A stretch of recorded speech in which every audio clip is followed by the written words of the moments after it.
So, I have a question for you. Tell me. Who would you say is your best friend? Ooh, my best friend. Jesus. And then it's you. Okay. I'll take Yeah? that. Yeah, Good. I'll take that. Good. Brownie points. Tricky question.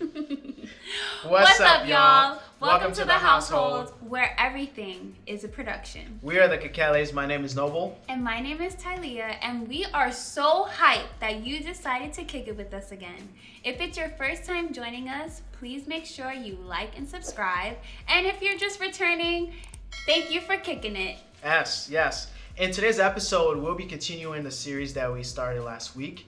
It's speaking specifically on how we've overcome or survived quarantine. Yep. Last week we focused on creatively, and today's episode we're focusing on Relationships. So how do we maintain, sustain relationship through the pandemic for us personally?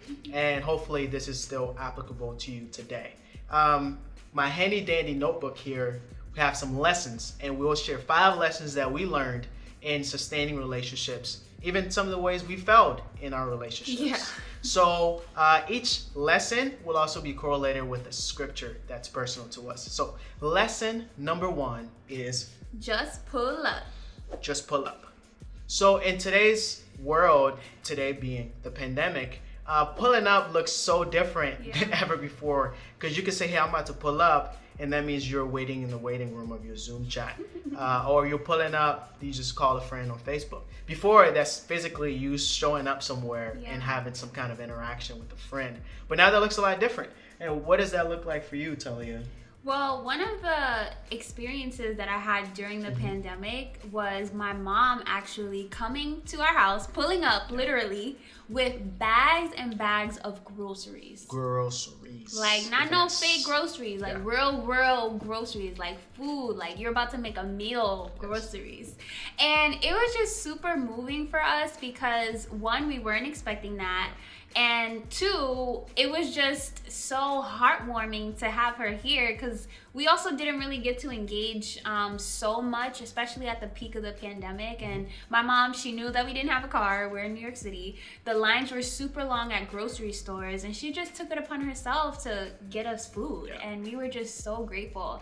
And it literally taught me that pulling up sometime unannounced is what our friends and the family members that we have actually need. You know, they want to feel our presence. They want to know that we're thinking about them, that we care for them. And when we allow ourselves to be present, whether it's physically or just pulling up by doing a random FaceTime call, it's just really encouraging for them. So that's something that I think you definitely can apply to now. Yes.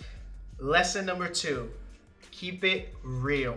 100. 100 or 300 perhaps. You gotta say 100. 100, like Talia said. You can try it at home. 100 versus 100. See which one you prefer. But keeping it real, I think one of the key things for us in this lesson is being honest with yourself. Being honest with where you're at, who you are, because you have to face yourself, or you've had to have faced yourself because of the isolation that this pandemic brought.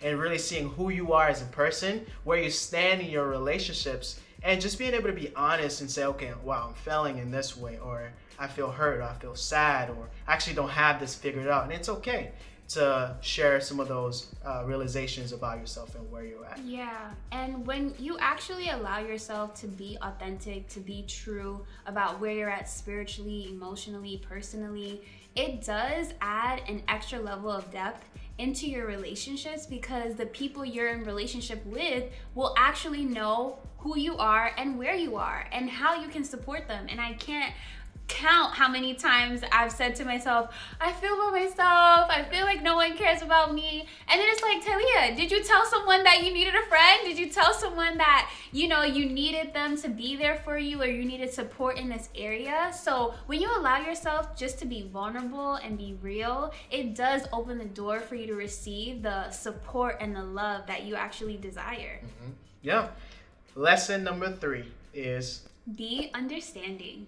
Be understanding. So therefore, communication is very key of this. And just communicating where you're at, or how you're doing, or understanding how someone else is doing, I think is very important. Where this is more about the other person, and just not assuming how things are going or how things may be in your relationship, but being able to clearly communicate to the other person, how you think the relationship is going, or what do you think could be an opportunity to grow. And I think for us in our marriage was very key, and just really being understanding of where my wife could be with the challenges of schooling online and just teaching virtually, just taking a step out of myself and be understanding of the challenges that can bring, I think was really helpful. Yeah, you guys didn't actually know that about me, but I do teach 7th grade, and I had to learn, just how to take my teaching into online learning. And it brought so many different challenges that I know showed up in our marriage, and Noble just literally had to be understanding. And so lesson 2 with just keeping it real and 3 of being understanding, they go hand in hand, because in your relationships you want to be someone that's being honest and being real, but also on the flip side you have to be able to respond to when the person that you're in relationship with is sharing in an understanding way. You want to have their mind and see through their lens and be compassionate about whatever it is that they're sharing and going through. So both of those lessons go hand in hand. Yeah, I agree. And tip number 4 that we have for you is stay full. Yeah, eat a lot of food. No, we've done that, right? A lot of us probably come out of the pandemic looking at us like maybe. Speak for yourself. Yeah, we might have been too full too often. But stay full more so on an emotional and spiritual and mental space, because now that you're alone, there could be a lot of emptiness. And in your relationships, being able to help others really depends on you and where you're at, right? So being able to fill yourself up with positivity or encouragement through whether it's reading the Bible or just going for walks or just spending time with other people, getting rest, right? And as a result, you can pour into other people that hope, that positivity. So I think that's very key.